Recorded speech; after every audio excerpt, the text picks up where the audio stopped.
Boa noite, hoje é dia 21 de junho, e assim, é com muita satisfação que a gente inicia a segunda edição do projeto Pensando o Brasil Recente. Esse projeto foi pensado por nós, professores, né, das ciências sociais, eu, Cleiton Monte, Emanuel Freitas, Mona Lisa Soares, para trazer algumas discussões da política, né, e de coisas que estão acontecendo nos últimos anos no país, que impactam aí a vida das pessoas, com o intuito de ser um momento de reflexão para o professor da educação básica, certo? Sobretudo, para que possa levar também essas discussões para a sala de aula, né? Então, munir de discussões, de reflexões, de textos, para que isso acabe chegando a quem nos interessa profundamente, que é o jovem que está em formação e que tem nas ciências sociais, sobretudo nas ciências humanas em geral, um lugar de reflexão, de possibilidade de pensar sobre a vida e sobre o que vem acontecendo no país. Muitas mudanças aconteceram no nosso país, ainda antes mesmo de 2020, né?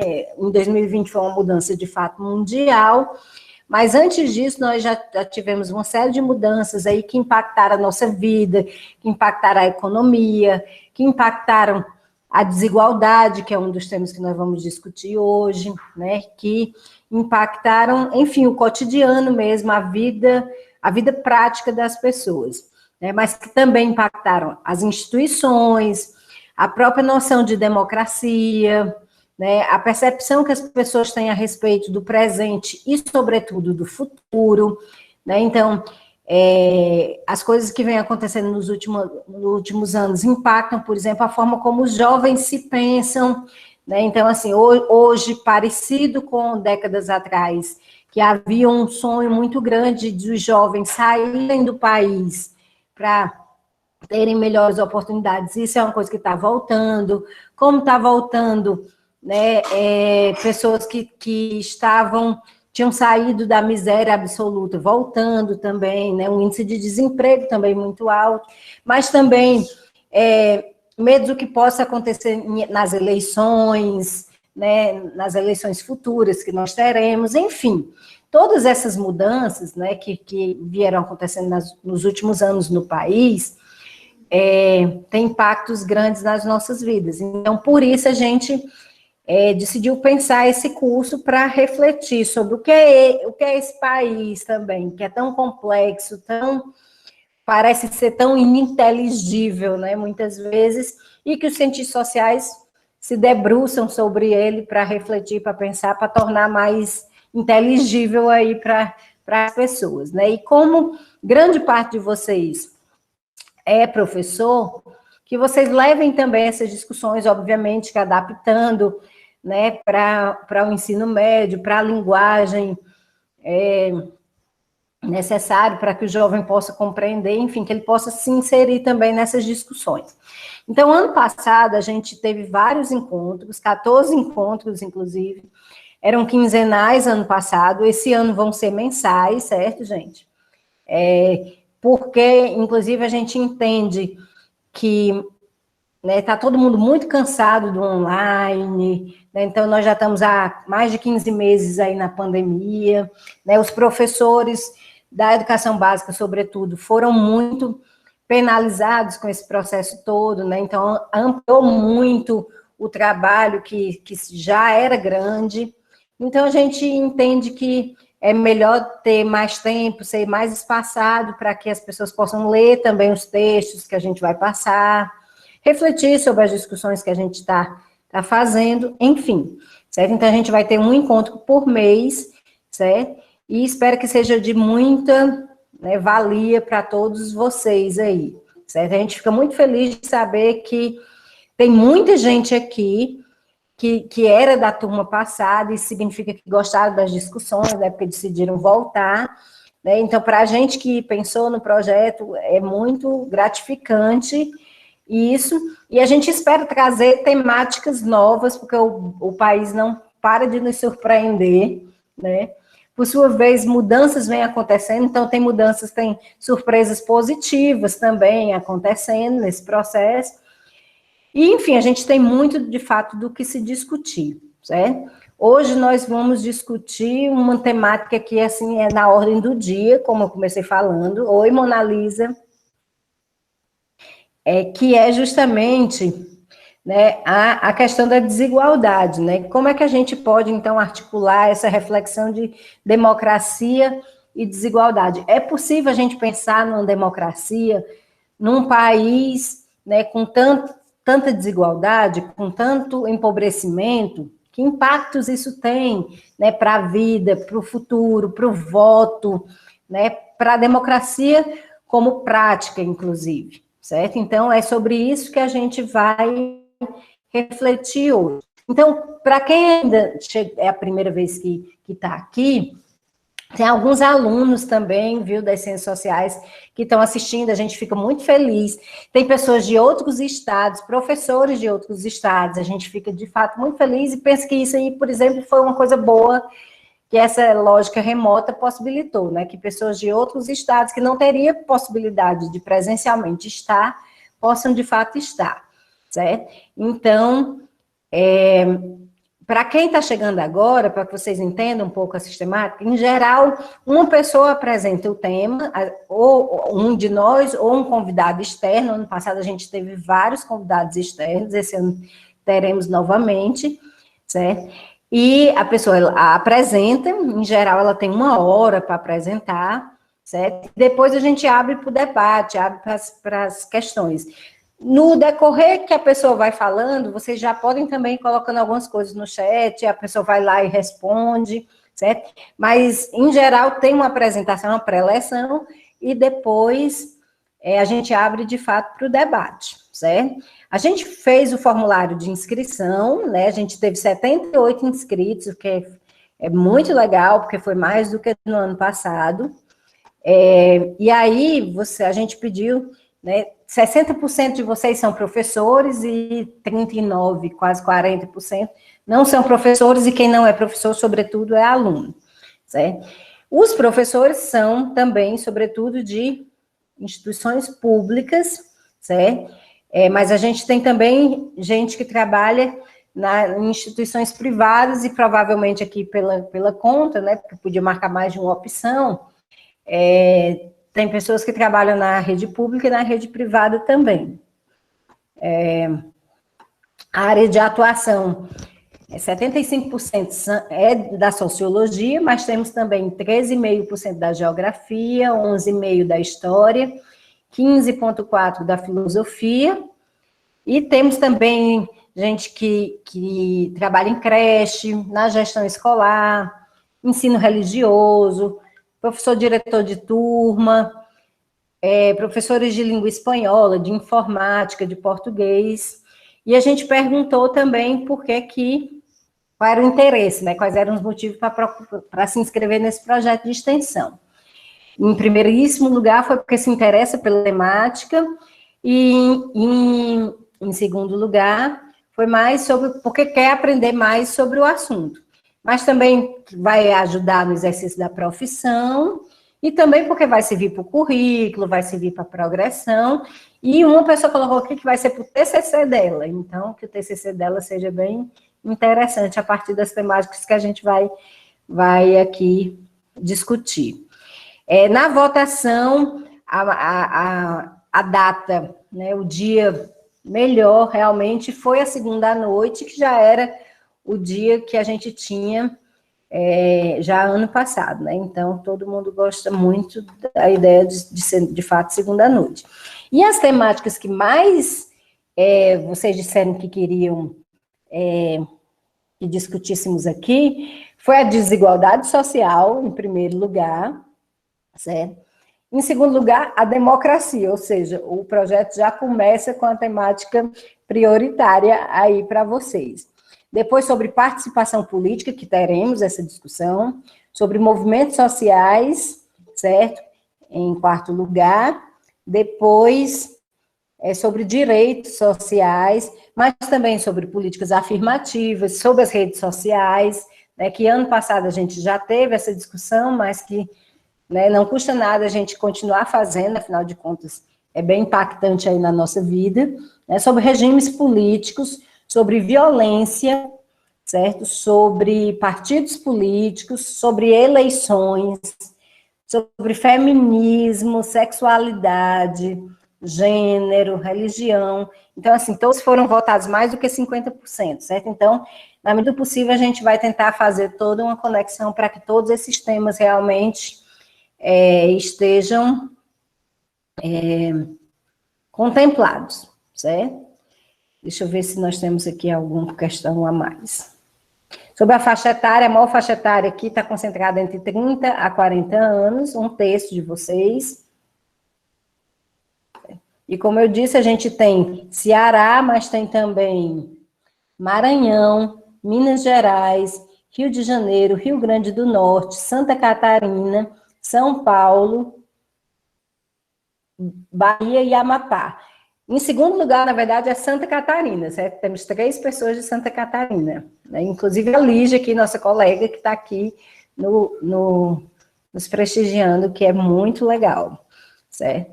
Bom, 70% são de mulheres cis, né? E 26,7% de homens cis, nós temos aqui, certo? Então, assim, as mulheres são sempre realmente quem mais respondem questionário, quem mais participam dos cursos. Então, assim, é também muito legal para a gente, inclusive, poder fazer toda essa discussão de gênero também aqui com um número tão grande de mulheres, certo? Bom, então é isso.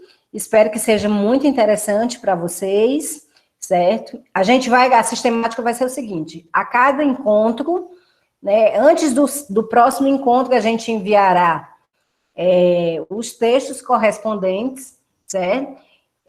Para o drive que vai ser compartilhado para vocês, certo? Dos textos, vocês que estão todos inscritos. Se alguém não tiver aqui inscrito, certo? É bom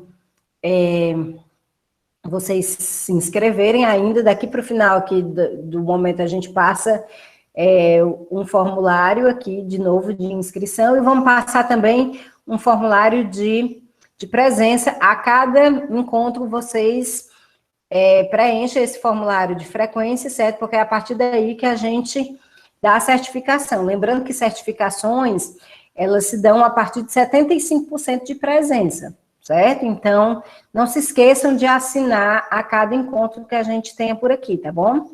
Bom, é isso. Então, vamos lá, Cleiton, se apresente e já faça a sua preleção.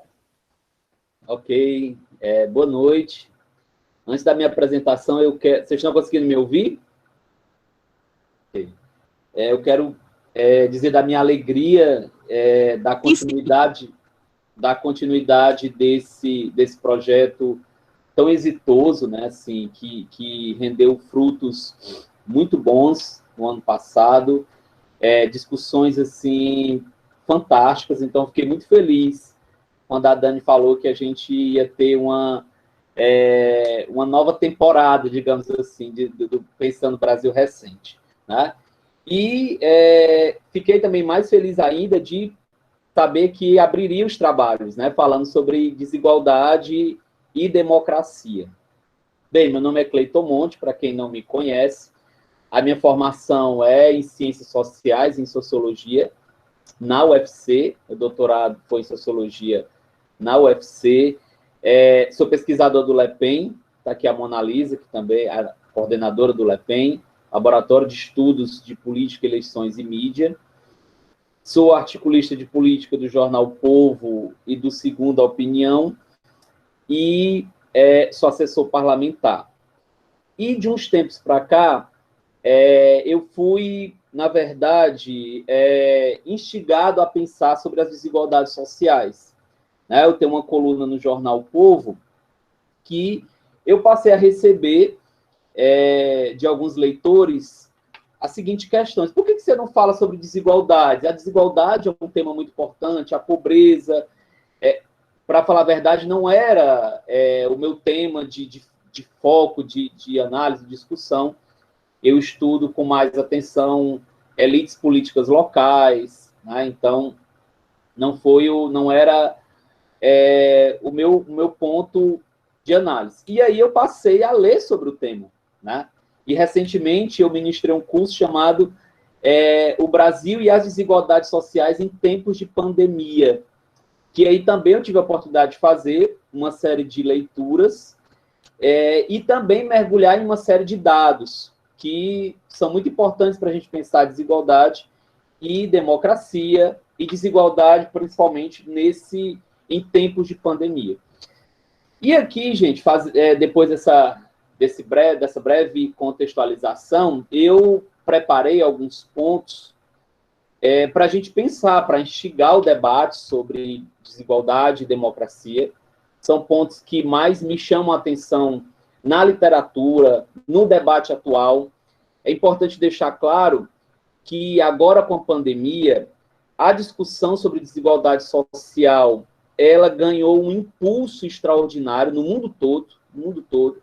A gente vê isso com muita força na América Latina, a gente vê isso com muita força países asiáticos, na Europa, né? Então, esse debate sobre desigualdades sociais, sobre o papel do Estado nessa relação com as desigualdades sociais, e principalmente com o cenário que a gente viu e está vendo da pandemia, essa discussão, que já existia, claro, ela ganhou um novo impulso. E aí a gente tem uma série de pontos que passaram a ser resgatados, como renda básica, tributação de grandes fortunas, e por aí vai. Que são temas que, a meu ver, acabam chegando, de alguma forma, na sala de aula, né? Assim, acho que, de certa forma, isso acaba chegando no ensino médio, chegando no debate na sala de aula. E aí, eu trouxe alguns pontos para a gente refletir, e como aqui é um espaço de debate, também para a gente discutir isso, né?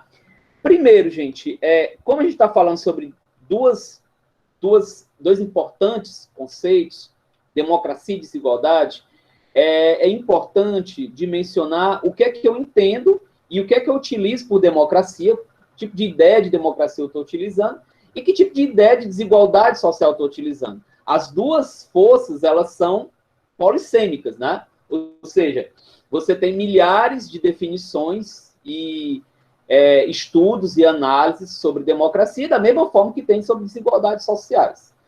Então, aí, eu vou colocar aqui o que é que eu entendo por democracia, a partir da literatura, né?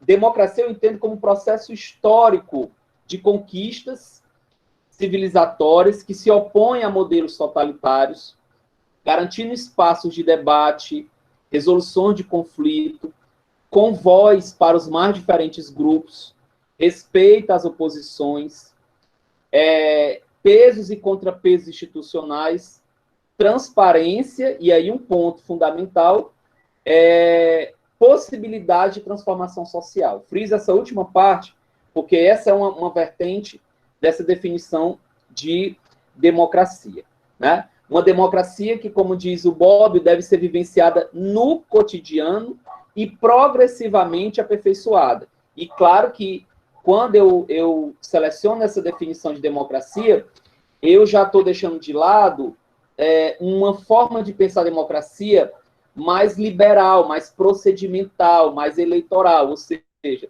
tem muita gente que entende a democracia simplesmente como um processo permanente de escolha de representantes. A democracia claro que é isso também, mas eu estou trabalhando com uma ideia de democracia mais ampliada, para além dessa visão formalista, procedimental da democracia. Isso é importante para a gente entender onde é que entra as desigualdades sociais. E aí, gente, há um entendimento, né, que não é de agora, acho que desde o século XIX, desde o final do século XIX, de que o capitalismo, ele produz, o capitalismo, a sociedade, do jeito que você queira chamar, capitalismo, sociedade do capital, civilização do capital, o capitalismo, ele produz desigualdades, as mais variadas desigualdades, né?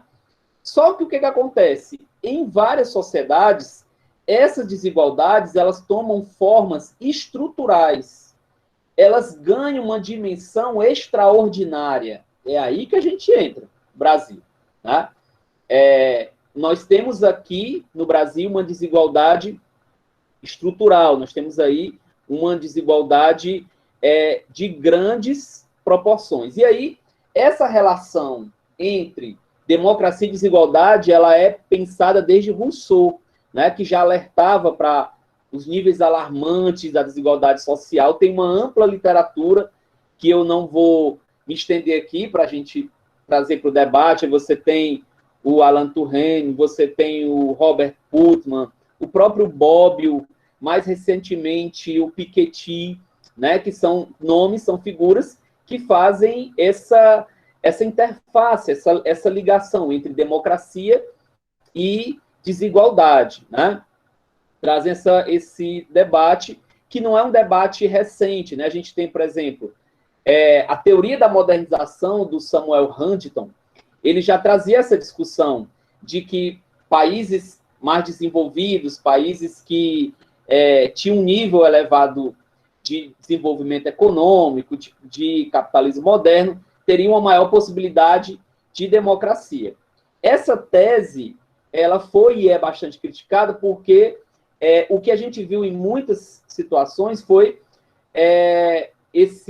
o desenvolvimento econômico caminhando junto com a concentração de renda. E a concentração de renda está intimamente ligada à desigualdade social. A gente vai ver. Né? No Brasil também nós temos uma ampla literatura, mais recentemente o Gessé Souza, o Marcelo Neri, a Marta Areste, a própria Laura Carvalho, né?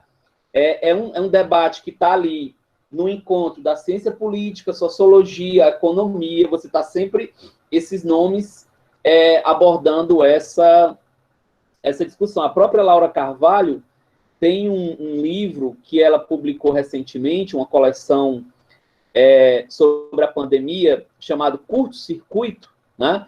Em que ela faz esse debate, uma indicação aqui que eu trago, né?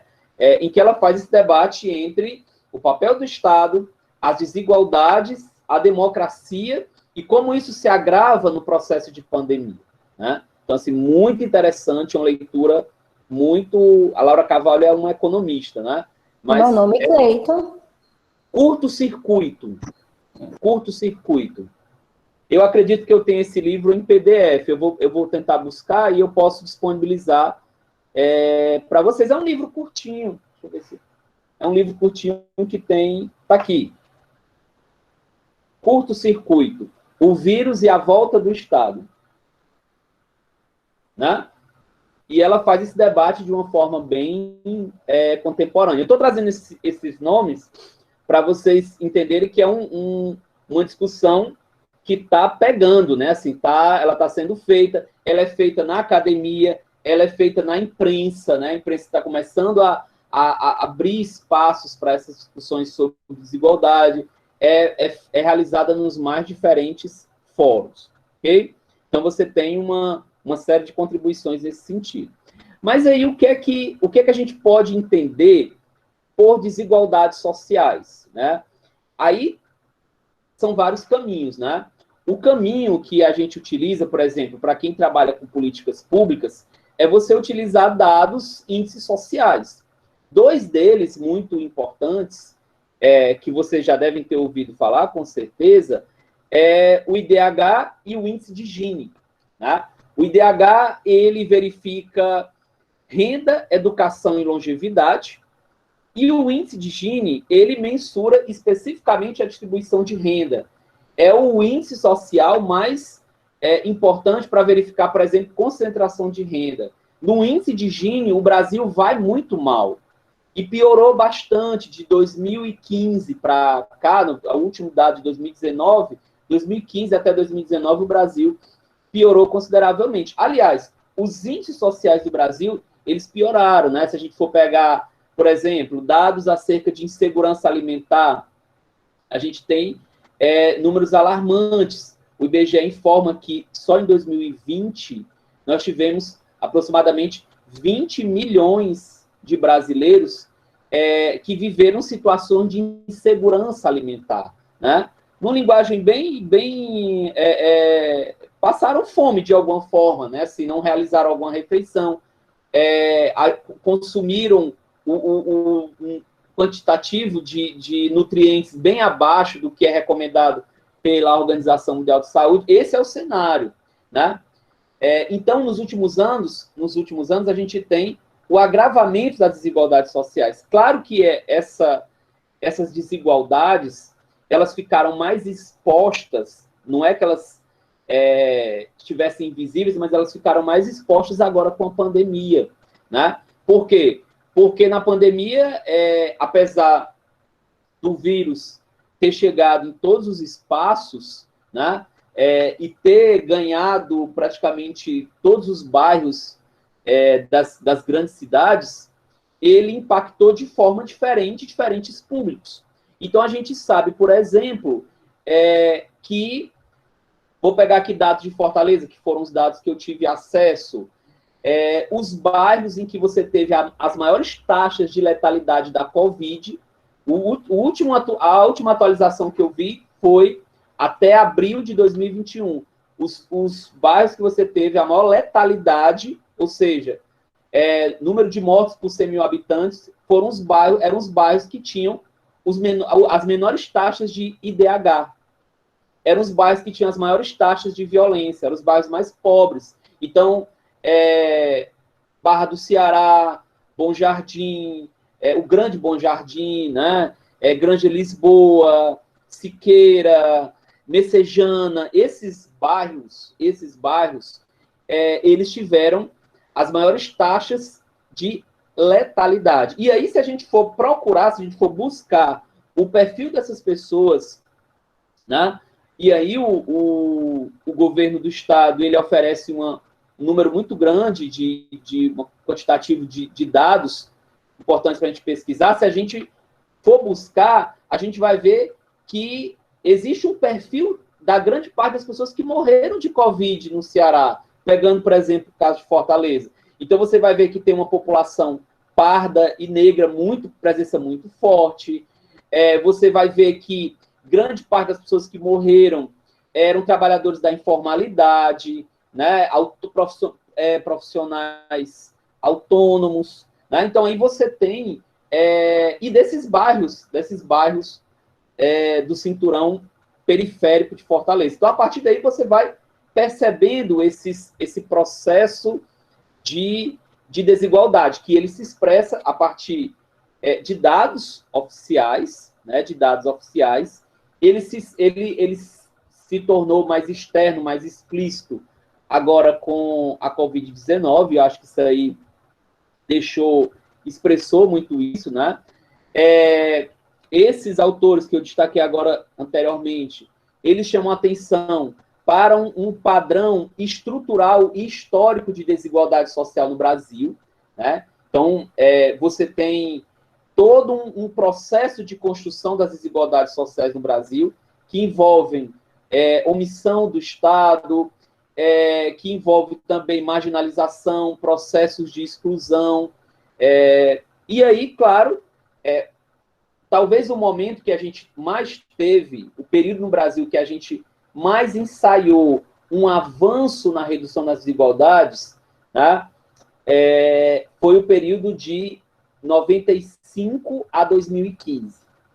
De 1995, se você pegar os dados da Fundação Getúlio Vargas, do IBGE, do IPEA, você vai ver que de 1995 a 2015 nós tivemos uma redução da pobreza, redução da miséria, e aí por caminhos diferentes, né? Os governos Fernando Henrique, você teve todo um programa de estabilização da moeda, todo um programa de equilíbrio econômico, todo um programa voltado para redução da inflação, controle da inflação, e nos governos Lula e Dilma, você teve, claro, toda aí uma política, uma série de políticas voltadas e focadas também com muito sucesso para os grupos mais vulneráveis. E aí a gente tem como destaque o êxito do programa Bolsa Família, né? E aí,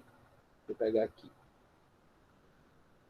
E aí, a partir de 2015, como eu disse, a gente passou a ter uma piora significativa nesse quadro de desigualdade social.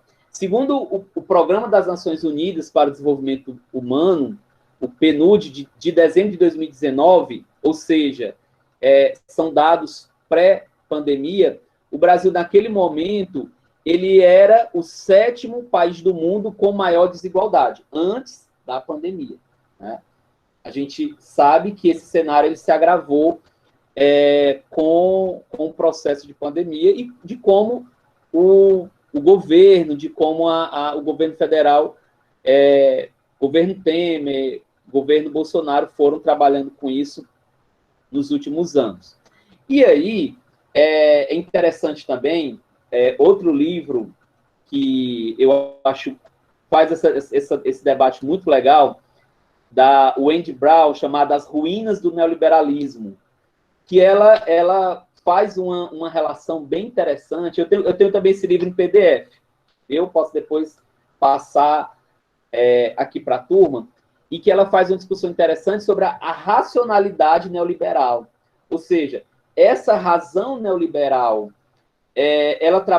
que iniciou a partir da década de 70, dos governos Ronald Reagan e Margaret Thatcher, né? E no Pinochet, lá no Chile, essa razão neoliberal, ela busca cada vez mais esfacelar, destruir a ideia de democracia como busca de uma coletividade, como um espaço de debate coletivo de problemas coletivos. Então, você busca individualizar respostas, aí tem aquela tese do empreendedorismo, né? E, claro, que isso, de certa forma, vai enfraquecendo a própria ideia de democracia e reduzindo a confiança que as pessoas têm nas instituições democráticas. E aí, quais são os efeitos, quais são as consequências mais diretas que a gente tem, por exemplo, em países que a gente consegue registrar desigualdades sociais muito elevadas? Quais são os impactos disso para a democracia? Né? Destacando alguns pontos.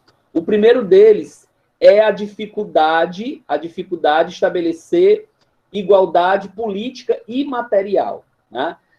Tem um componente importante na democracia, que é o componente dessa ideia de democracia que eu estou trabalhando aqui, que é a ideia de democracia atrelada à justiça social.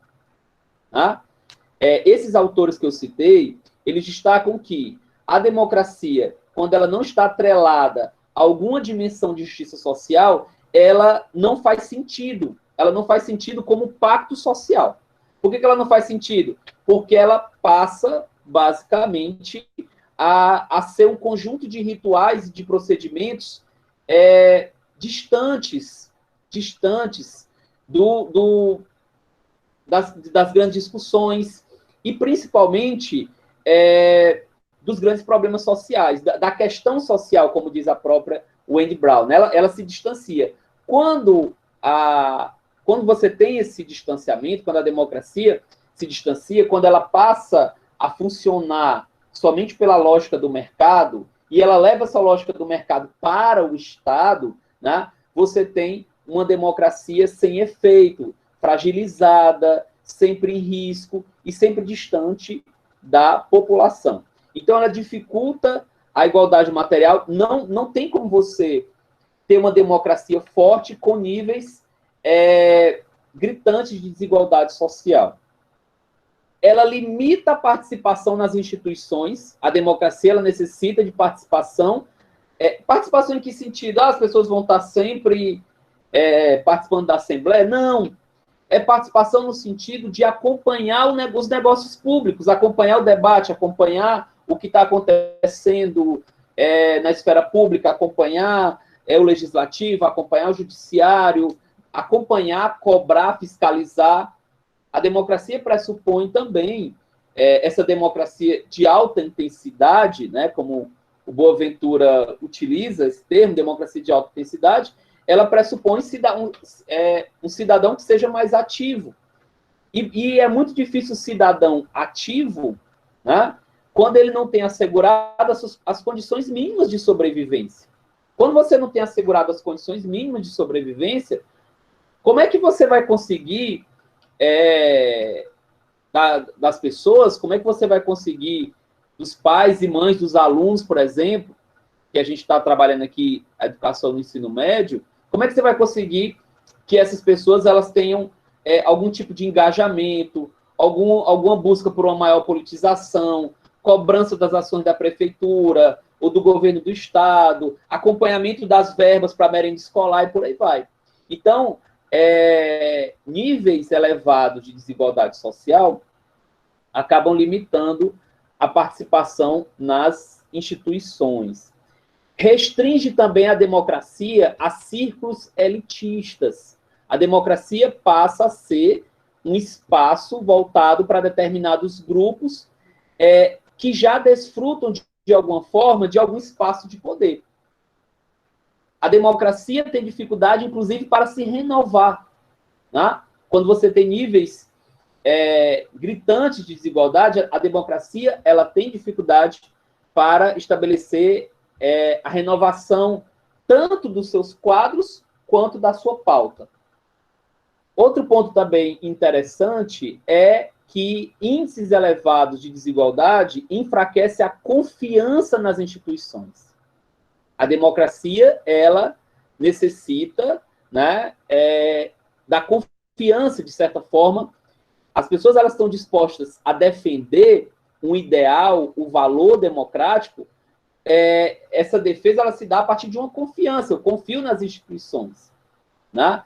Tem uma pesquisa do Leonardo Avritz, um cientista político de Minas Gerais, que ele faz essa correlação de uma forma muito interessante. Né? Ele vai dizer que quanto mais frágil, quanto mais tênue a confiança na democracia, mais soluções autoritárias você vai ter, mais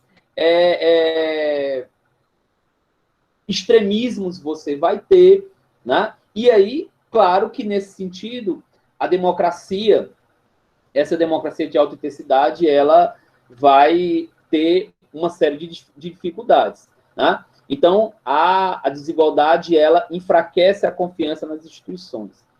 Como eu disse, ela perde a lógica da justiça social, que é um elemento crucial para a democracia, né? É um elemento importante.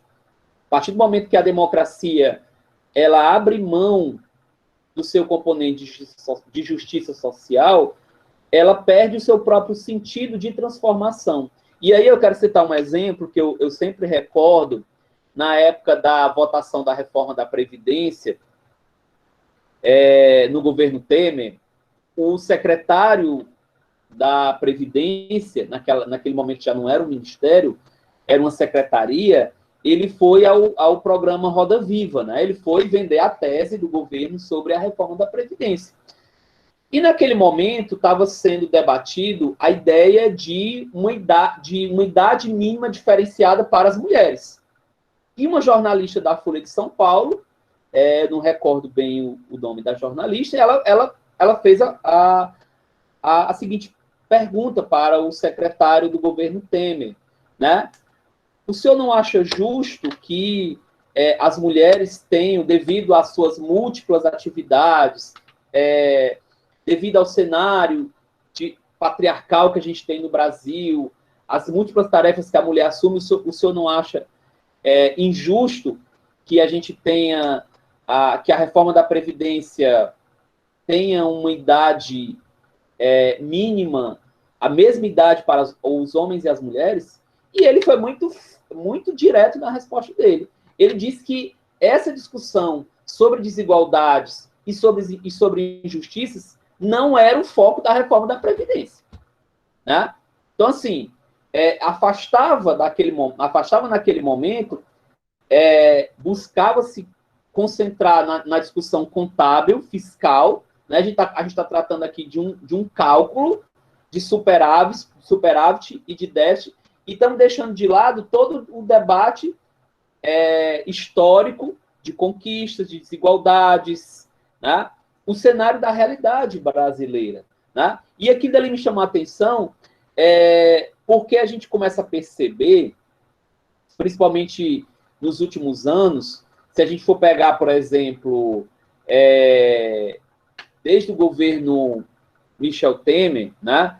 E principalmente agora, agravado com o governo Bolsonaro e com esse Ministério da Economia, liderado pelo Paulo Guedes, há um afastamento, há um total distanciamento do próprio Estado e da ideia da democracia como espaço para debater e para incidir sobre as desigualdades sociais.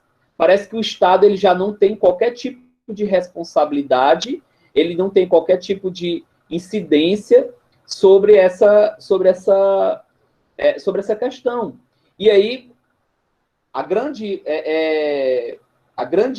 tese, né, defendida nesses governos é de que o mercado, né, as forças do mercado, elas conseguem reforçar, elas conseguem atender a essas demandas, ou seja, de alguma forma reduzir essas desigualdades sociais, que foi o mesmo debate que a gente viu, por exemplo, na reforma trabalhista, né? Não sei se vocês recordam, mas na época da reforma trabalhista, a gente teve uma propaganda muito intensa do governo federal dizendo que a gente teria a criação de 2 milhões de empregos por ano no Brasil. Tá?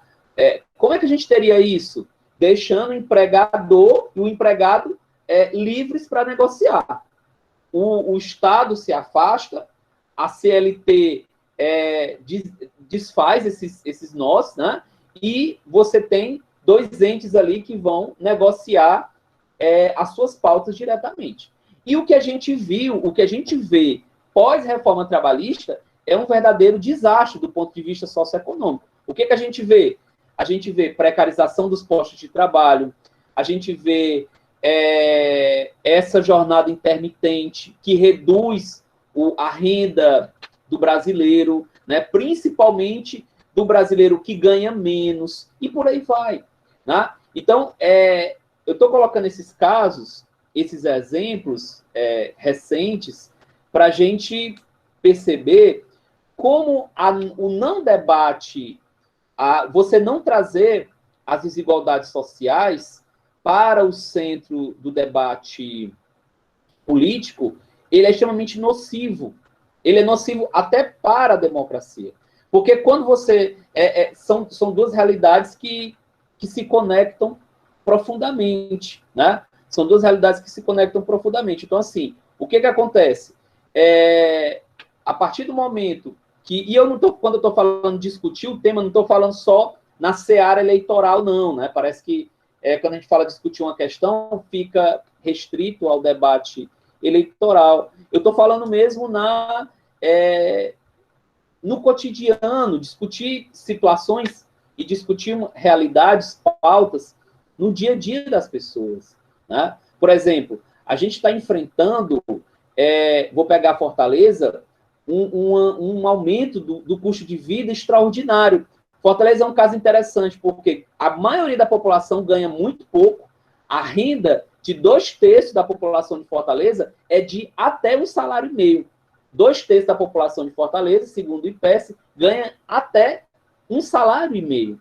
Aí você pega, por exemplo, o valor do gás de cozinha, teve um aumento agora, já hoje, você pega o gás de cozinha, o valor da cesta básica, foi a cesta básica que mais encareceu em 2020, foi a cesta básica de Fortaleza. Aí você pega todos esses custos, e claro que a partir do momento que você tem esses custos elevados e uma renda reduzida, né? E o cenário de pandemia, nós vamos ter o agravamento dessa perspectiva de desigualdades sociais. E claro que quando a gente tem esse aprofundamento das desigualdades sociais, você abre margem para uma série de situações. Esse livro que eu falei agora, da Wendy Brown, ela relaciona, por exemplo, as desigualdades sociais ausência de respostas com relação às desigualdades sociais, ao crescimento de forças do populismo de extrema-direita, por exemplo. Você começa, de certa forma, a apresentar respostas, por mais que simplórias, você começa a apresentar discursos para essa população, né? E aí a gente passa a ter uma série de discussões e de cenários que a gente está vendo, né? Por exemplo, agora, nesse momento, se discute, por exemplo, o aumento do valor do Bolsa Família, né? O governo federal começa a colocar isso em cena, mesmo sem ter margem fiscal, né?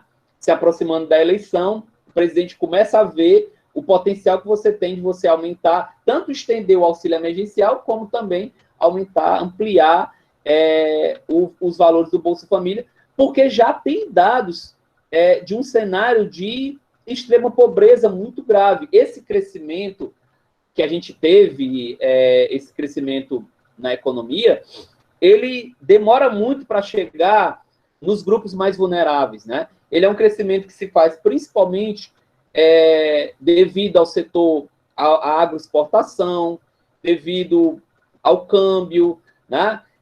E os grupos mais vulneráveis, principalmente, vamos pegar aqui de novo, eu estou sempre usando, viu, gente, relatos aqui de Fortaleza, porque, como eu tinha dito para vocês no começo, como eu ministrei um curso sobre esse tema, eu peguei vários dados aqui de Fortaleza, né? Mas para a gente ver como é que a gente tem porque eu sei que tem várias pessoas aqui de vários outros estados, então eu peguei esses dados de Fortaleza para a gente ver como é que essa desigualdade ela acaba se expressando, ela acaba aparecendo nessas questões, né? E aí, deixa eu ver aqui. Outra consequência de uma desigualdade social extrema para a democracia é que ela retira de cena os projetos de transformação social e a própria ideia de utopia da democracia. A democracia são promessas de transformação, né? A partir do momento que você coloca um número extraordinário de pessoas abaixo da linha da pobreza, a partir do momento que você tem pessoas que estão preocupadas imediatamente com a sua sobrevivência, né, essas pessoas deixam muitas vezes de sonhar passam a ter perspectivas de futuro mais reduzidas, passam por exemplo, passam a ter menos impulso, menos desejo de passar no vestibular, no Enem, por exemplo. O impacto disso, o impacto das desigualdades sociais, quando você tem desigualdades sociais severas, o ciclo da pobreza ele vai se retroalimentando. Por que ele vai se retroalimentando? A gente está falando aqui de educação, né? A gente teve nos governos Lula e Dilma uma série de políticas voltadas para a inclusão a partir da educação que tiveram como um dos pontos fundamentais esse aspecto. Eu lembro, eu acho que foi a Daniela que tinha uma pesquisa da importância da inserção do primeiro membro da universidade, primeiro membro da família na universidade. Então, isso tem um impacto, porque você faz as pessoas sonhar. As pessoas passam a sonhar, passam a projetar. Democracia também é projeção. É projeção de futuro. Você vai projetar um futuro diferente. Então, eu quero uma outra sociabilidade para a minha cidade, eu quero uma outra vida para o meu filho, eu quero uma outra... Né? Então, você tem essa ideia de futuro. Então, desigualdades sociais crônicas criam um estado como é que eu posso dizer? De tristeza, de resignação, muitas vezes, e de distanciamento da esfera pública, distanciamento da esfera democrática. Né? Então, quando se perde essa perspectiva, quando se perde esse canal, a democracia começa a perder espaço. E aí, é importante destacar, quando a democracia está... Olha como são duas forças que se retroalimentam. Quando a democracia está enfraquecida, a tendência também é que você tenha mais desigualdades sociais.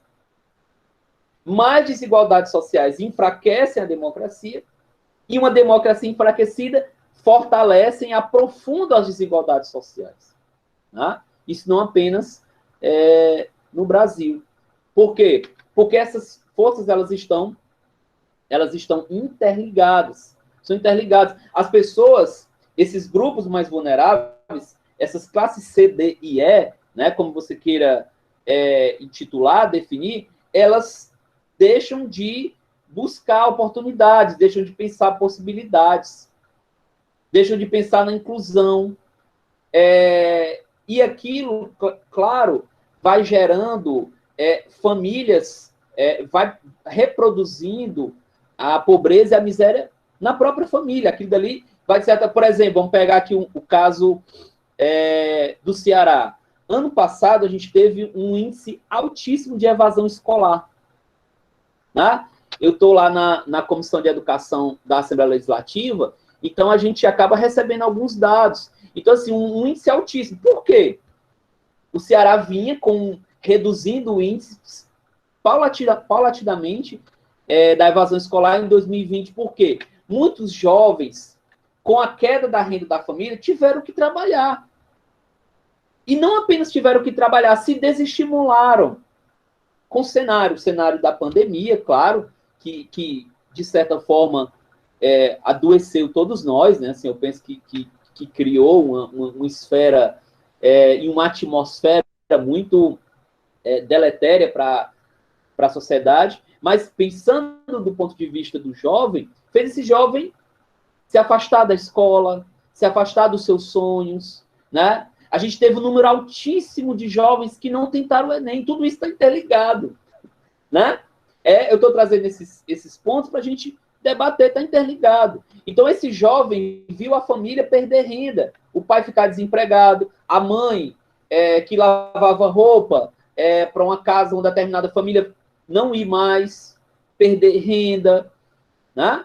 Então, assim, os impactos disso para esse jovem são gravíssimos, né? Assim, estou dizendo são porque eles estão ocorrendo ainda. A gente vai demorar muito. Então, produz uma perspectiva, agora lembrei o nome que eu queria falar, letargia. Produz uma lógica de letargia na sociedade. Né? Acaba que, de certa forma, por exemplo, a gente teve essa semana, atingiu um número absurdo e inconcebível de 500 mil mortes. Né? Então, assim, nesse momento, a população começa a se manifestar, a gente passa a ter manifestações, mas ainda há uma certa... parece que há um certo torpor em muita gente, né? Se não, eu vou deixar a coisa como está mesmo. Parece que não há forças, né? Assim, para você ver como esse cenário... E aí, claro, nessa perspectiva de pandemia, os mais pobres foram os que mais perderam renda. Né? A classe média de várias cidades teve até um acréscimo de renda. Né? Por quê? Porque, por exemplo, a classe média que se desloca, o seu automóvel não passou a trabalhar em home office, então teve a redução de combustível, teve uma série de redução no seu economia de orçamento doméstico. Os mais ricos lucraram, né, de 5% a 8%, e os mais pobres perderam 30% da sua renda no Brasil. Às vezes assim, mais 30%. Só que de 2017 até 2020, essa queda ela é seguida. Então, quando a gente está falando de 30%, estou falando de 30% só em 2020. 30% queda na renda dos mais pobres, você teve em 2019 e em 2018. Né? Então, tudo isso impacta cenário de participação política, impacta confiança nas instituições, impacta engajamento da população. Não estou falando engajamento em redes sociais, eu estou falando engajamento das pessoas mesmo em associações, em partidos, em causas, em movimentos. Né? Então, isso impacta. Né? E esse cenário é um cenário muito grave. como eu tinha dito no começo, a gente teve, a partir da pandemia, esse tema, o tema das desigualdades sociais, passaram a figurar na agenda internacional, por exemplo. O G7, que agrega as 7 maiores economias do mundo, o ponto central de discussão na última reunião do G7 foram as desigualdades sociais. Né? Então, a gente vai ver nos fóruns internacionais esse, por que o Brasil não entrou nessa onda? Porque aí a gente, com certeza, a gente vai discutir aqui nos espaços que a gente vai ter, a gente vai discutir sobre o que significa o bolsonarismo dentro dessa perspectiva de desigualdade social, né? Eu não vou entrar nesse debate porque aí a gente se estenderia bastante. Mas o mundo todo está discutindo formas para reduzir, para pensar caminhos, porque as desigualdades sociais, elas ficaram mais expostas, e agora com o mundo já pensando, olha, o mundo já está pensando no pós-pandemia, né? Porque a gente já tem vários países avançando na política de imunização, então passaram a pensar nessa pós-pandemia. A gente ainda não está nesse cenário. O nosso cenário é uma taxa de imunização ainda reduzida, teve um avanço no último mês, mas ainda muito aquém do que a gente pode, e ainda uma taxa de pobreza, de miséria muito elevada. E aí, gente, desigualdade social, só para finalizar, para não... Eu sei que acho que estou tomando muito tempo, né? Quando a gente pensa desigualdade social, algumas pessoas confundem desigualdade social com pobreza. A desigualdade social são cenários em que você tem um cenário de pobreza, uma perspectiva de pobreza e de miséria muito elevada, e também, lá no topo da pirâmide, uma concentração de renda entre os mais ricos muito elevada. Então, olha que interessante. Ao mesmo tempo que o Brasil aprofundou a pobreza, a renda dos mais pobres cresceu, o Brasil também, em 2020, ampliou a quantidade de milionários. E as maiores fortunas do Brasil, elas cresceram em 2020, incluindo as grandes fortunas aqui do Ceará. Elas tiveram um crescimento. Então, desigualdade social, né? Por isso que se faz uma crítica aos governos, os governos do Lula e da Dilma, né? Porque você tem uma perspectiva de uma forte redução da miséria, uma forte redução da pobreza. Tudo isso é muito, muito bem mapeado, muito bem diagnosticado com a série de pesquisas, mas você também tem uma forte concentração de renda. Você tem uma perspectiva de criação de grandes fortunas nos mais diferentes setores, com forte apoio do Estado. Né? Então, a gente não pode deixar de destacar isso. Mas eu acho que era isso, gente. Desculpem aí se eu me alonguei no tempo, mas esses eram os pontos que eu queria trazer para a nossa discussão, para o nosso debate. Eu não entrei muito na esfera dos autores que estudam isso, porque aí seria uma fala muito extensa, mas aqui, se vocês tiverem interesse nas produções, né, desses autores que eu citei, a gente pode ir trocando figurinha, porque são produções bem interessantes. Aí, mais um texto que eu indico, muito bom, é do Piketty, né? Ideologia, né? O texto dele sobre ideologia, em que ele vai fazendo uma discussão histórica, conceitual, histórica, estrutural, sobre a relação entre capitalismo e desigualdades, né? Assim, é um texto econômico, então você tem dados brutos ali, de alguns momentos a leitura fica densa, mas também é muito importante para a gente ter uma visão mais geral. É isso. Obrigado. Obrigada, Cleito, pelas reflexões aqui. Eu vou falar algumas coisas aqui, depois vou abrir para para quem queira falar, se a Mona Lisa também quiser falar antes. Eu acho muito interessante as coisas que o Cleiton colocou, porque a gente viu, inclusive, assim, tem umas coisas que eu acho que vocês podem levar diretamente, e vocês já devem estar sentindo, né, como professores da educação básica. Então, no ano passado, acho que 4 milhões, mais de 4 milhões e meio de jovens brasileiros se evadiram da escola, né? Então, assim, o Cleiton trouxe o dado aqui do Ceará e nacionalmente isso também aconteceu. Claro que aqui no caso do Ceará é bem forte, porque ele estava numa escala ascendente mesmo, né? Muito boa, com índices melhorando, né? Mesmo com todas as críticas que a gente possa ter, mas estava nesse processo e a pandemia acentuou. É muito importante quando vocês levem essa discussão sobre a desigualdade para a sala de aula, que se coloque, né, as coisas nos devidos lugares. Pode ser que tenha uma tendência das pessoas de quererem colocar tudo na conta da pandemia. E a pandemia, ela acentuou esse processo, ela trouxe de volta, né, pessoas que tinham saído já da miséria e tal, né? Há um processo aí muito forte, que é mundial, inclusive, né?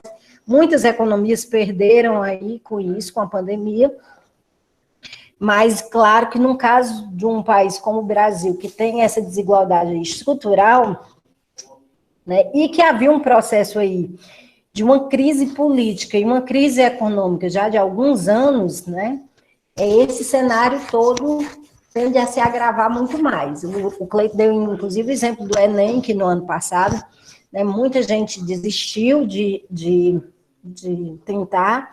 Isso já é um processo que vem acontecendo desde 2015, né, justamente porque essa questão, né, do mesmo jeito que a democracia é uma promessa, a educação é uma promessa de médio e longo prazo, né, é um investimento que as pessoas fazem, e fazem quando tem as condições mínimas ali garantidas, né? Num momento de extrema desigualdade social, a tendência das pessoas, claro, é buscar o imediato. E o imediato, ano passado, foi sair da escola, ser entregador, né, de água, de gás, né, de aplicativos, né? Essa questão da escola, ela foi ficando como uma promessa mais inatingível mesmo, e para uma parte da população, ela era inatingível. Inatingível porque não tinha internet, inatingível porque não tinha um celular, né, inatingível porque não tinha as condições necessárias para poder estar no ensino remoto, inatingível porque a fome fala mais alto realmente, né? Então acho que a pandemia trouxe à tona como nós temos uma população que é realmente muito vulnerável, né? E que as crises afetam terrivelmente essa população, né? Então, assim, é uma coisa que nos governos Lula e Dilma se falava muito, né, inclusive como uma promessa do Lula, que era que as pessoas comessem, tivessem as 3 refeições diárias, né, era um grande trunfo, inclusive, que se tinha.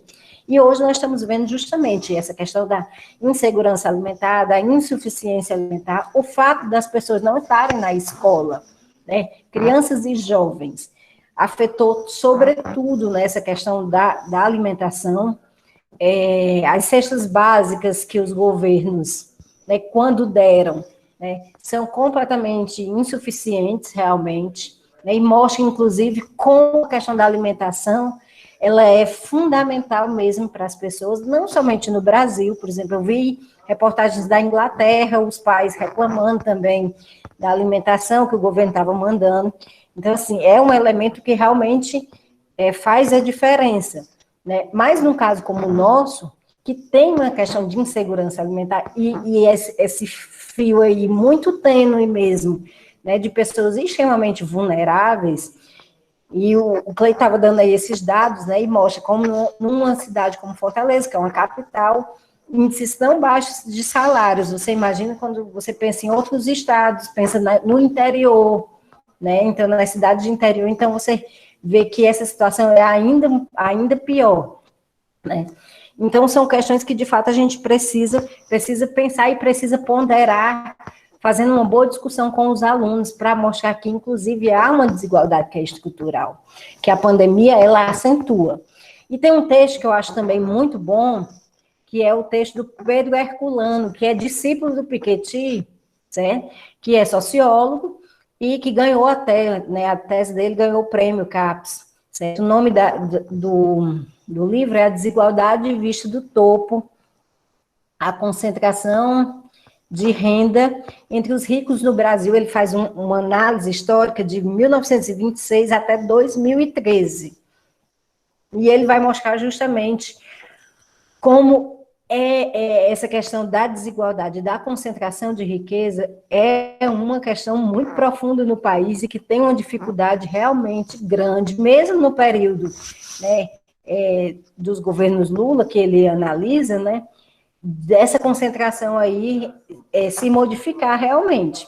Né? Então, assim, há uma desigualdade que é estrutural, há uma concentração de renda que é estrutural, né? Então, assim, e que, claro, se aprofunda a cada crise. E como o Cleito colocou, né, isso impacta tremendamente a democracia. Ano passado, quando a gente fez aquela enquete sobre o que o jovem pensa, foi muito interessante, porque, por exemplo, pretos e pardos eram mais desconfiados em relação a algumas instituições, né? Do mesmo jeito, claro, pessoas mais pobres vão ser mais desconfiadas em relação às instituições, porque essa questão da confiança tem muita relação com a experiência imediata, com a resolução dos seus problemas, né? Então, ao não ver a resolução dos problemas, ao enxergar as instituições tão longe, né, de você, há uma tendência muito grande a não confiar, a não acreditar nesse tipo. E, claro, isso aí cria um espaço para populismos, para demagogia, para extremismo, para soluções simplórias. E isso, por exemplo, pode muito bem impactar realmente a eleição do ano que vem.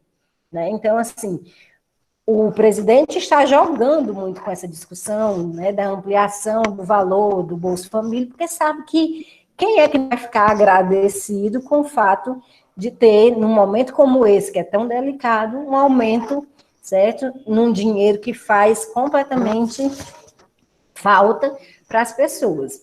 Eu estou assessorando um projeto do governo do estado, que é um projeto para comunidades vulneráveis, para jovens que nem estudam nem trabalham.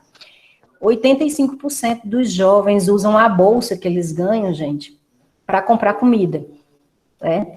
Então, assim, é um projeto, por exemplo, essa bolsa, a princípio, era uma bolsa para o jovem usar, né? Um dinheiro para ele usar, mas está sendo usado para comprar comida. Né? Então, vocês imaginem a situação calamitosa que realmente a gente tá vivenciando agora. Né? Então, assim, e para a gente pensar sobre como os pobres no Brasil realmente vivem uma vida de muita instabilidade. 30%, qualquer pessoa que perdesse 30% num ano, já seria um grande baque, né? Mas nós estamos falando de pobres que já não ganham bem, já não vivem bem, já estão ali no limiar mesmo, devendo, né, assim,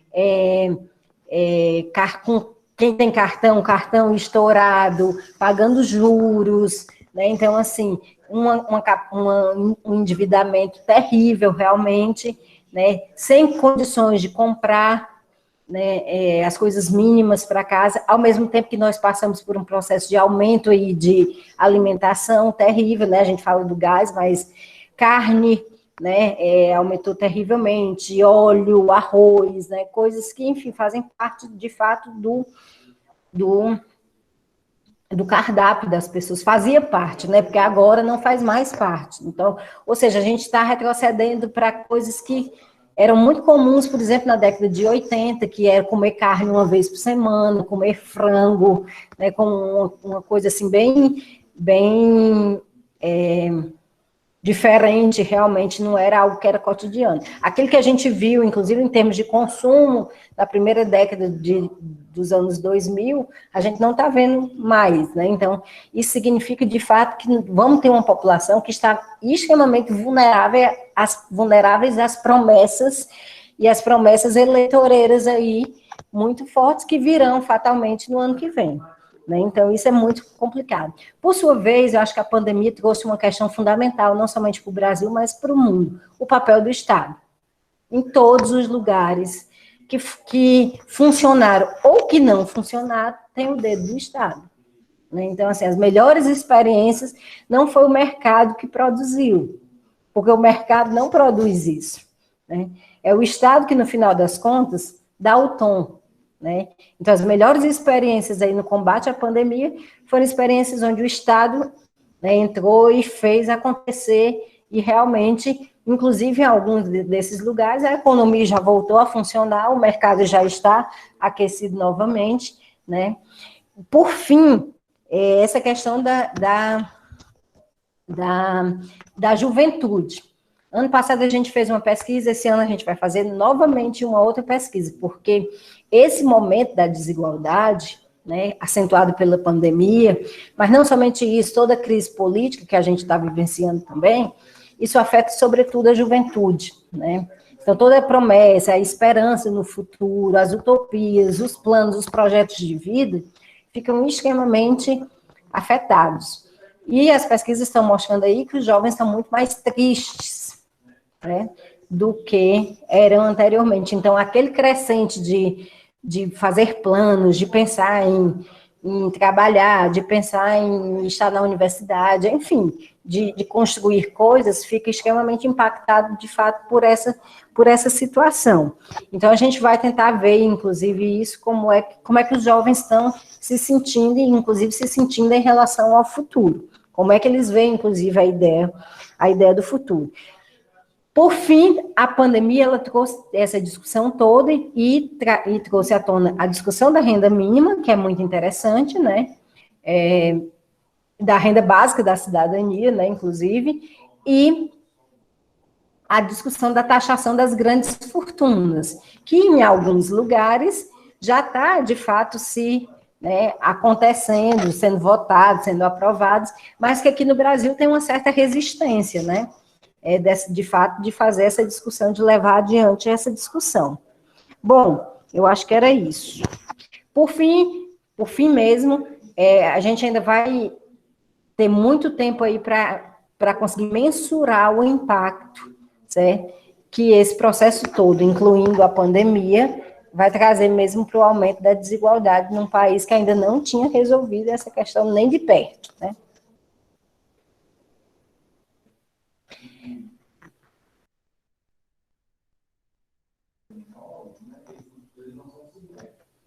Mona Lisa.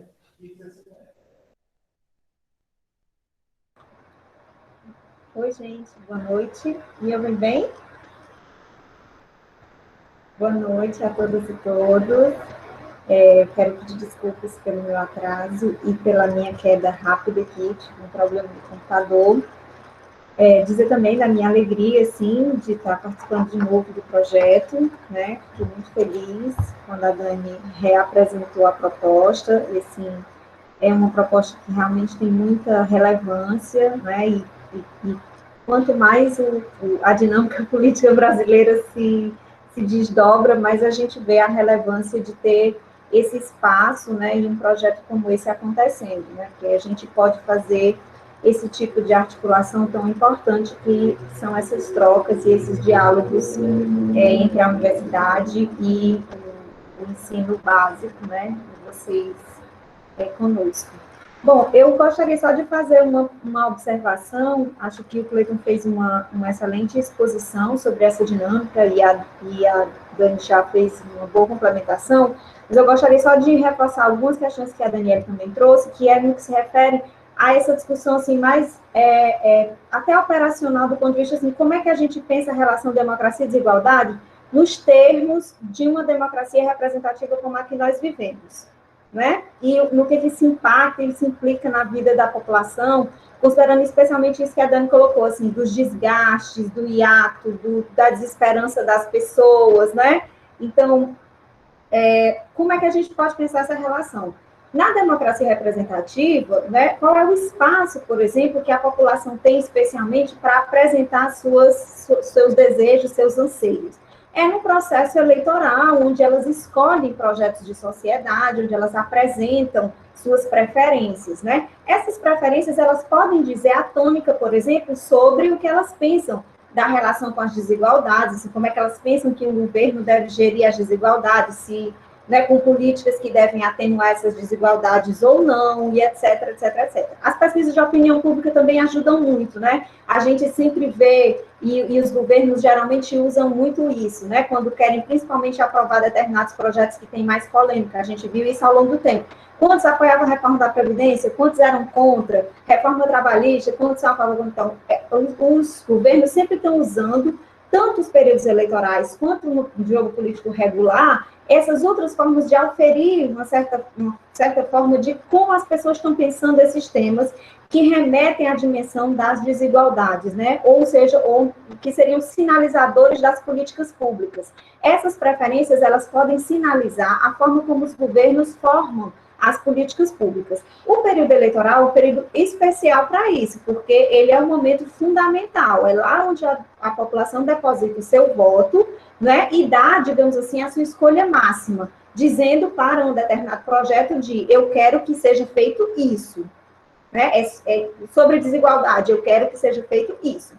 Obviamente que a gente pode, e a gente vai ter outras oportunidades para discutir isso, e o Cleiton mostrou muito bem, por exemplo, que os agentes políticos, eles têm várias formas, né, e nos textos que ele indicou também, de, digamos assim, construir discursos sobre essa desigualdade. Por exemplo, quando ele traz a referência da Wendy Brown, a Wendy Brown está mostrando isso, como, por exemplo, todo esse novo neoconservadorismo, e esse neoconservadorismo, ele vai mobilizar uma discussão sobre neoliberalismo que camufla, digamos assim, essa lógica da desigualdade, esse aprofundamento da desigualdade em prol de outras lógicas. Por exemplo, quando a gente vê hoje todo um discurso da ideia do empreendedorismo, da ideia de que pagar imposto é ruim, e etc, etc, etc. Então, esses são linguagens e formas discursivas que levam a população a entender, não é, que, por exemplo, pagar um imposto é ruim, então é melhor que o Estado não seja financiado.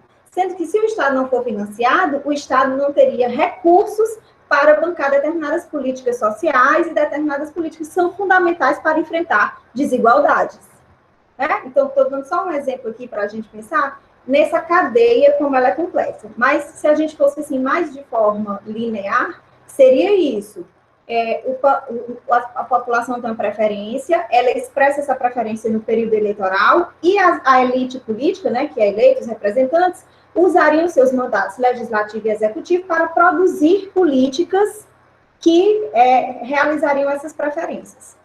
Se não fosse nesse modelo ideal, nós já teríamos um primeiro problema que pode acontecer e que envolve algo que a Dani colocou, que é essa elite política, ela pode, num determinado momento, se descolar das preferências populares. Ou seja, a população pode escolher e fazer menção a projetos, por exemplo, contra uma reforma da Previdência, contra a reforma trabalhista, contra determinadas políticas. Mas, ainda assim, os políticos podem, em nome de outras relações, não é, políticas e de outras relações com outros grupos sociais, ainda assim executar todos esses programas contra a vontade popular ou contra a vontade da maioria da população. Né? Esse é um primeiro campo. O segundo campo, só para a gente pensar também, envolveria pensar isso.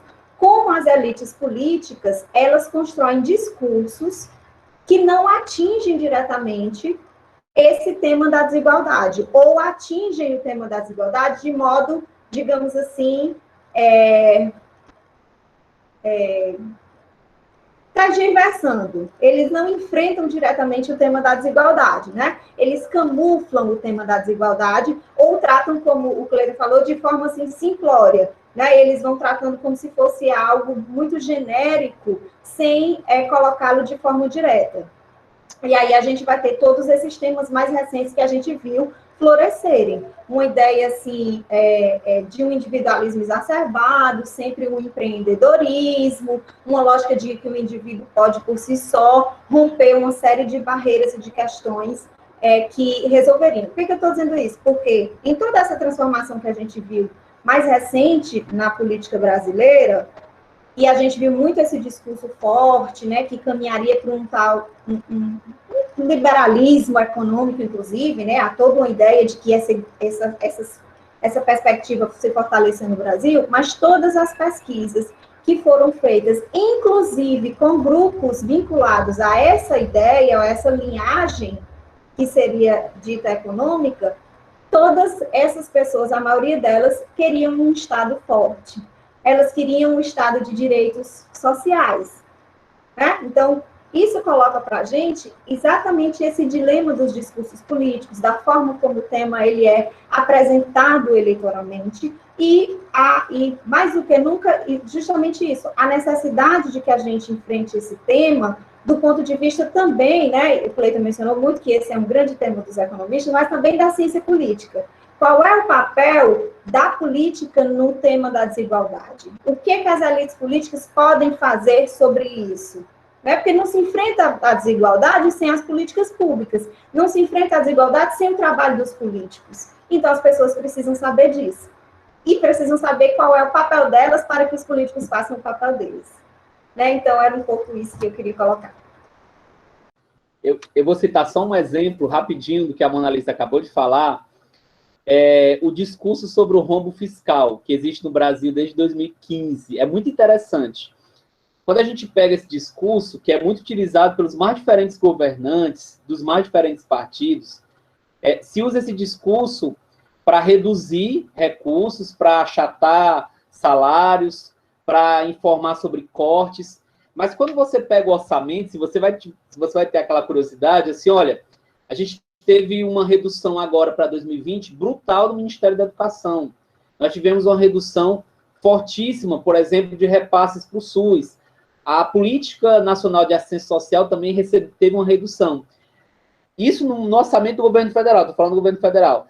Mas as políticas de desoneração fiscal do governo não foram alteradas, que são voltadas para o setor produtivo. Por exemplo, agronegócio, setor de portos, tem lá no orçamento, a gente pode ver. Então, assim, mesmo com um rombo fiscal, mesmo com a crise econômica, aí para a gente tocar nos interesses políticos que estão presentes. Mesmo com tudo isso, governo Dilma, governo Michel Temer, governo Bolsonaro, para pegar o fortalecimento do rombo fiscal mais recente, eles não alteraram desoneração fiscal, ou seja, parte de impostos que o governo abre mão para a iniciativa privada.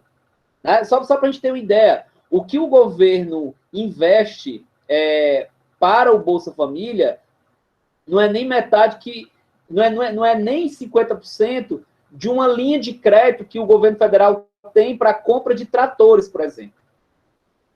E isso não é alterado, isso não é mexido de forma alguma. Então, essa política de desoneração, de incentivo fiscal, né, de repasse, todas essas políticas, elas são mantidas mesmo numa situação de crise. Quando você tem o anúncio de um rombo, aí você começa o quê? A gente tem que privatizar, tem que vender as empresas públicas. A gente está no debate agora da Eletrobras. Né? Temos que privatizar a Eletrobras, temos que manter o funcionalismo público sem reajuste nos próximos 3 anos, e aí começa a discussão. Não, tem que ser nos próximos 5 anos, aí começa aquele debate. Né? Então aí você fica... Aí, por que não se fala, por exemplo, sobre a política de juros? É um tabu, né? Praticamente 40% do orçamento do governo federal vai para a política de juros. Por que não se fala em política de juros? Né? Então, são esses pontos, em se tratando do Estado, que são importantes a gente mencionar quando a gente fala de desigualdade social. Então, quando você tem uma situação de pressão, né? Uma situação de crise, aí você vê realmente quais são os interesses que são preservados, né? Aquilo que é desmantelado, por exemplo, se a gente for pegar os investimentos do governo com ciência, pesquisa e tecnologia, olha o que a gente conseguiu produzir em termos de vacinação tão rápido e com tão pouco. Né? E mesmo com tudo isso, o governo federal está anunciando mais cortes para o ano que vem, 2022. Então, são esses setores que vão, agora, no governo Bolsonaro, também um reforço e uma preservação de investimentos para a área militar. Né? Então, aí, se a gente pega o orçamento, a gente vê, de fato, quais são os interesses preservados, qual é a visão que se tem sobre essas políticas públicas que a Mona Lisa acabou de falar, E para você manter políticas públicas, você tem que ter recursos, orçamento, não existe, a política ela míngua, né? Você tem que ter coordenação, recursos humanos, mas se você tiver recursos humanos e coordenação, e não tiver recurso, ela morre, a política. Não tem como. Como é que você vai fazer política de apoio à pesquisa sem recursos, né? Então, assim, por mais boa vontade que existe entre os pesquisadores, a gente precisa sobreviver e não tem como fazer isso. Então, é um caminho interessante para a gente pensar a forma que os governos, a forma que os próprios grupos que ocupam o Estado, que eles vão dando a esses valores, esse orçamento, porque aí você vai vendo como é que se reproduz essas desigualdades e, nos momentos mais críticos, como é que se remaneja isso. Eu lembrei na fala aí da Mona Lisa, esse discurso do rombo fiscal sempre é muito forte, né? O Paulo Guedes falou isso, olha, as pessoas estão querendo viver agora 100 anos, 120 anos, não temos condições de manter o SUS, né? E aí, vamos dar um voucher para as pessoas irem até o Einstein e, né, pegar lá e utilizar o serviço privado. Então, você sempre vai abrindo mão, escamoteando a questão das desigualdades sociais. Por sua vez, viu, Cleito, também é importante que a gente reflita e discuta, e vocês discutam isso em sala de aula, como é que esse discurso da desigualdade social ela é absorvido pelas pessoas, né? Porque eu acho que, por exemplo, acho que o Leonardo citou aqui, né?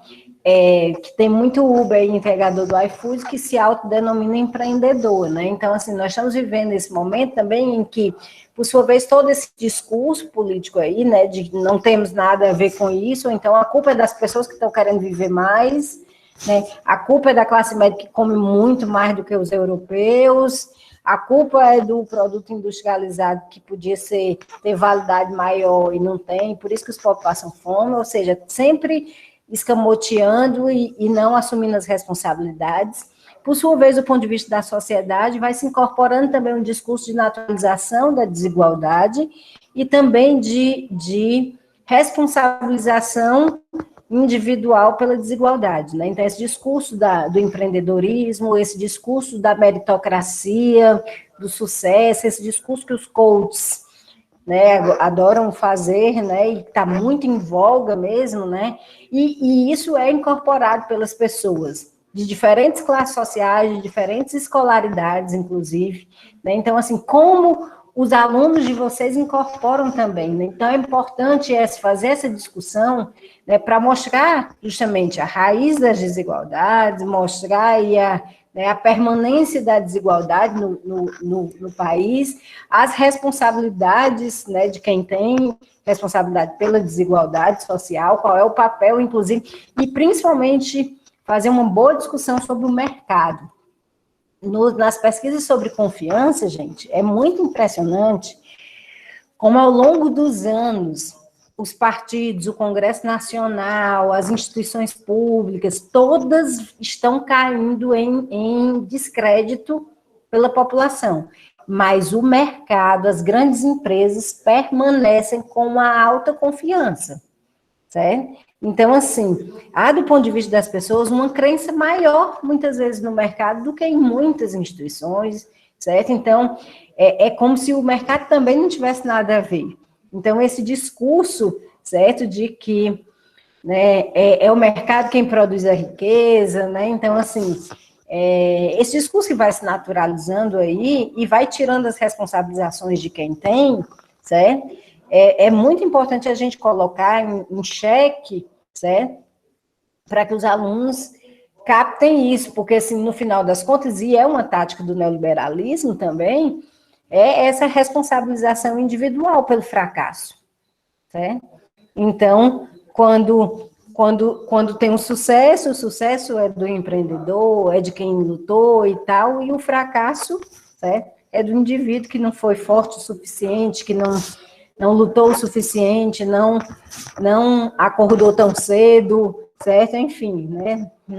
Não se jogou, certo? Então, acho que é importante demais que as pessoas percebam isso. E é verdade, Leonardo, é importante que as pessoas percebam, de fato, a classe social da qual elas fazem parte. E eu acho que a última semana foi muito emblemática, inclusive para a classe média.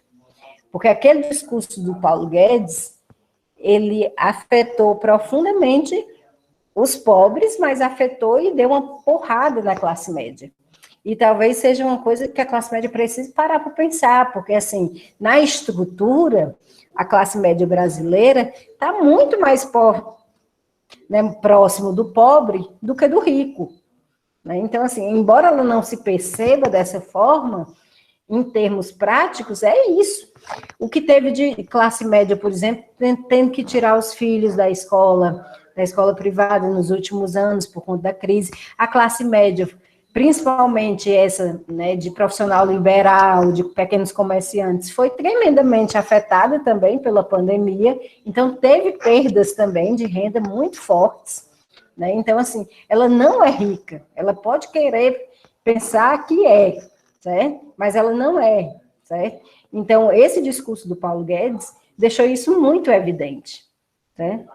E isso é importante que as pessoas, de fato, percebam. Exatamente, cancelamento de plano de saúde, né? Então, mudança de escola, mudança de, né, diminuição, por exemplo, de diárias, ou demissão de empregadas, né? Então, assim, modificação na alimentação também. Então, são coisas que, claro, isso foi muito mais ostensivo para as classes mais baixas, mas a classe média, ela também, né? Então, ela também está no limiar. Inclusive, ela constrói todas as estratégias aí para tentar se diferenciar o máximo possível da pobreza. Mas ela está muito mais próxima da pobreza do que ela imagina.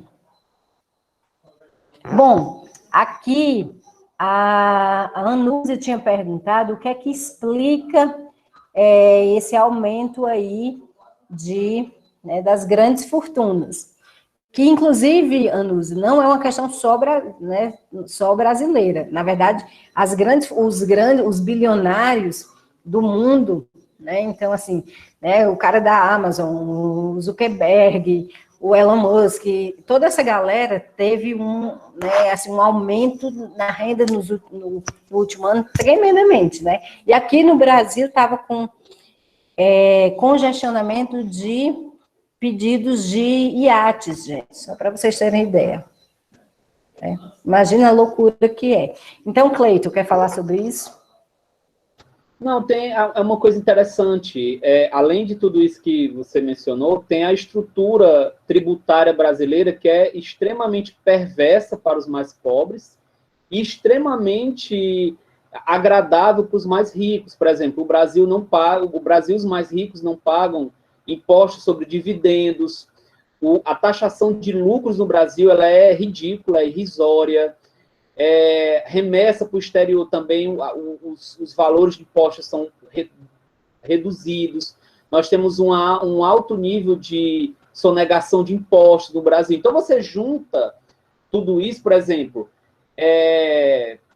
vamos pegar a questão da pandemia.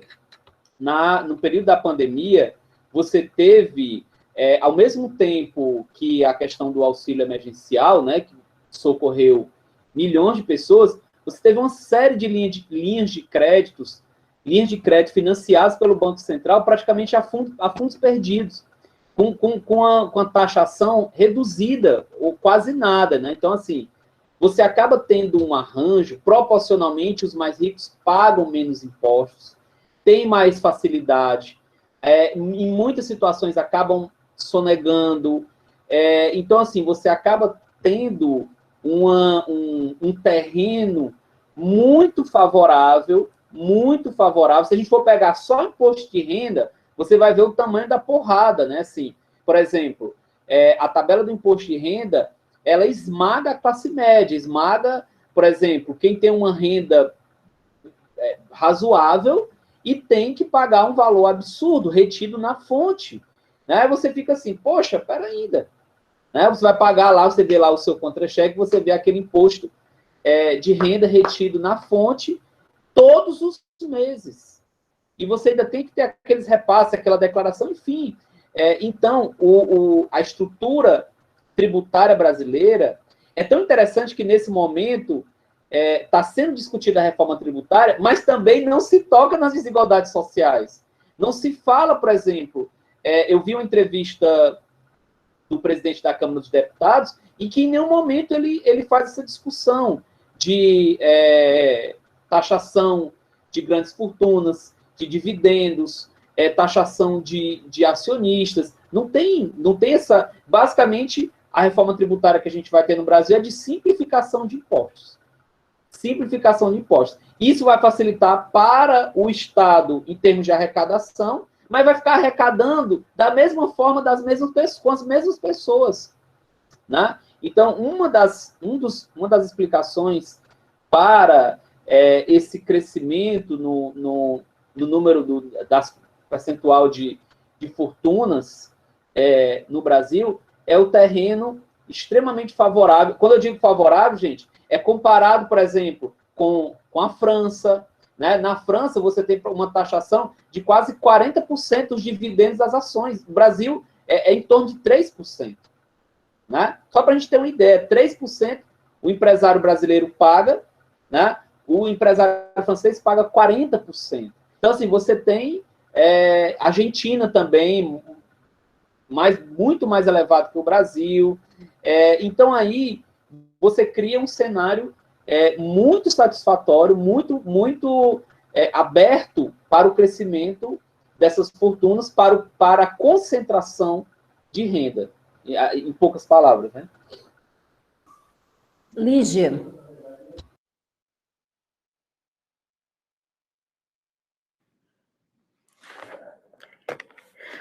Oi, pessoal, vocês me ouvem? Então, em primeiro lugar, parabéns, nossa, que curso maravilhoso, estou gostando muito, inclusive, eu tenho uma aluna do ensino médio, que a minha aluna está assistindo, ela fez a inscrição, porque eu divulguei no meu Facebook, né, assim que a Daniele postou, porque ela ama sociologia, e ela está aqui, ó, também está curtindo muito. Então, eu só queria compartilhar a questão das nossas práticas de ensino, né? Agora eu estou em licença capacitação, né? Mas a gente trabalha no Instituto Federal aqui de Santa Catarina, em Xanxerê, né? E a gente tem muita dificuldade mesmo de fazer com que os alunos compreendam, né? Esse processo da produção social, da pobreza e da riqueza. Eu percebo que eles conseguem se convencer quando eu trabalho com a categoria dos multimilionários, né? Aí eu uso aqui aqueles textos do Afrânio Catani, né? Que é um professor lá da URGS, em que ele vai trabalhar todas essas questões que vocês bem apontaram, né? Sonegação de impostos, isenções fiscais, a questão do Estado como um negócio familiar, né? Enfim, aí eu começo com a produção social da pobreza, lá do estamento, né? Vou mostrando como algumas coisas continuam, né? A desigualdade tem uma origem longa, distante, como elas permanecem. Os índices de medida da pobreza, as linhas abaixo e acima da pobreza, e vou para a produção social da riqueza. Quando eu chego nos multimilionários, aí eles se convencem. Poxa, teacher Lígia, eu sou pobre mesmo. Aí eu venho, Sabrina Sato, pego os exemplos de pessoas que, inclusive, viviam ali abaixo da pobreza. Quais são os hábitos de consumo, né? E a naturalização dessa exacerbação do consumo. Pego o Neymar, pego o Faustão, pego toda essa galera, e eles se chocam, né, com um tipo de propriedade, tipo de alcance. E como a variabilidade da ocupação desses profissionais, né, está intrinsecamente ligada à questão empresarial, de marketing, né? Então, assim, quando eu chego lá no final da pontinha, eles se convencem. Poxa, teacher, eu sou pobre mesmo. Inclusive, quando a gente fala, olha, nós não pagamos tanto imposto assim no Brasil, não, tem uma categoria aí que não paga muito imposto. Não acreditam, mesmo a gente trazendo dados, sabe? Mas quando a gente traz a ideia do multimilionário, choca, porque realmente é o limite acima, né? é o que, vamos dizer assim, é a nitidez da distância social. É onde a gente consegue visualizar a lógica da distância social mesmo. Só para contribuir, era só para compartilhar a minha prática de ensino. E deixar um abraço para todo mundo. Ai, Lígia, ótimo, e que bom que você está aqui e contribua mesmo, porque aqui é um espaço de troca. Eu acho que é muito interessante mesmo, assim, a gente tem que encontrar as formas, inclusive os exemplos têm que ser esses mesmo, né, que eles conseguem, de fato, entender de uma forma mais, né, mais clara mesmo. Eu vi um dia desse uma reportagem, achei muito interessante, que na China, ser rico e ostentar agora está assim, tá sendo mal visto, inclusive, certo? É numa coisa meio que contrária a essa nossa lógica do rico brasileiro, né? E principalmente do novo rico, né? Que são esses, inclusive, os influencers, né? Essa galera, né? Os jogadores, né? Que fazem questões de ostentar. É o carro, é o Porsche, a Lamborghini, né? Na época da Caras era a torneira dourada, né? Então, assim, a mansão cheia de mármore, cheia de granito, né? Então, assim, tem um trabalho da antropologia, de um antropólogo, que fala como vivem os ricos, super ricos. E aí é muito interessante, ele tem vídeos no YouTube, depois no Classroom, que a gente vai colocar, eu dou também essa sugestão de leitura e de vídeo, que ele vai mostrar como é um mundo à parte, realmente. Nós não temos nem dimensão do que seja esses super ricos brasileiros. Porque, assim, a gente não conhece rico. Eles não estão, assim, a gente não sabe como é que eles vivem, o que é que eles comem, onde eles estão, né? Então, assim, eles não vão estar nos shoppings, a gente não vai cruzar com eles na rua, certo? Eles não andam de carro, muitas vezes. Né? Então, assim, você não vai ter um contato com eles. Mas, na verdade, né, é esse grupo que, no final das contas, que não vive a vida do país, né, que não, mas que, de uma certa forma, intervém, né, aí em muitos dos rumos da nossa vida, né, e impactam a vida das pessoas que nunca os encontrarão. Né? Então, assim, é importante do ponto de vista, né, da discussão em sala de aula que se reflita sobre tudo isso, porque, inclusive, os influencers, né, então, criou-se também uma ideia, né, de que é fácil ganhar dinheiro. O Gil do Vigor está aí, a Juliette está aí, né? Então, assim, o Gil já tem um apartamento de frente para o mar, sabe? Estava em férias em Fernando de Noronha, e a mãe do Gil já disse que é muito bom ser rica, né? Então, assim, e aí isso vai criando também, né, nos adolescentes e jovens, né, de uma certa forma, muitas vezes uma ideia de que é fácil ser rico, né? E que a gente sabe que não, e não passa pela educação, né? Essas grandes riquezas e essas novas riquezas, principalmente essas advindas das redes sociais, em geral não passam pela educação, né? E acaba sendo um desserviço também a toda essa promessa, muitas vezes não cumprida, da educação, né? O que é muito trágico, de fato. Bom, alguém mais quer falar? É a Fernanda, que é a sua aluna de ensino médio, Lígia? Isso. Fernanda Batistello. Fernanda, que legal que você goste aqui das nossas discussões. Que bom que você gosta da sociologia, nós também somos apaixonados. Bom, alguém quer falar mais alguma questão? A Ana Beatriz está dizendo que merece um programa do Globo Repórter. Quem são os ricos do Brasil? Onde vivem? Onde moram? Como sobrevivem? Como se reproduzem? Né? Bom, então, gente, a gente vai mandar, foi muito bom esse momento, espero que vocês tenham gostado. A gente vai fazer muitas discussões, né, nessa linha, né? Todos os temas que a gente vai trazendo aqui são temas que estão na ordem do dia aí, né? Acentuados pela crise política, pela crise econômica, pela pandemia, enfim, é um momento que a gente espera que seja bem legal para todo mundo, mas lembrando, quem é professor, leve essas discussões para a sala de aula, esse é o principal objetivo dos nossos encontros aqui, certo? Então, muito obrigada, vocês vão receber o calendário e vão receber também as temáticas. Nós vamos abrir uma turma no Classroom e vai ser por lá que a gente vai colocar o material, certo? A gente vai se comunicar por lá também, certo? Bem, enfim, eu espero que vocês continuem. A gente teve aqui, acho que quase 50 pessoas, ou talvez até mais, porque alguns entraram e saíram, certo? Então, assim, foi uma boa estreia dessa segunda temporada. Então, muito obrigada, Cleiton, muito obrigada, Mona Lisa, por embarcar novamente, certo? E que a gente faça boas discussões aqui, gente. Obrigada. Até o próximo mês, que será em julho. Tchau, gente. Tchau.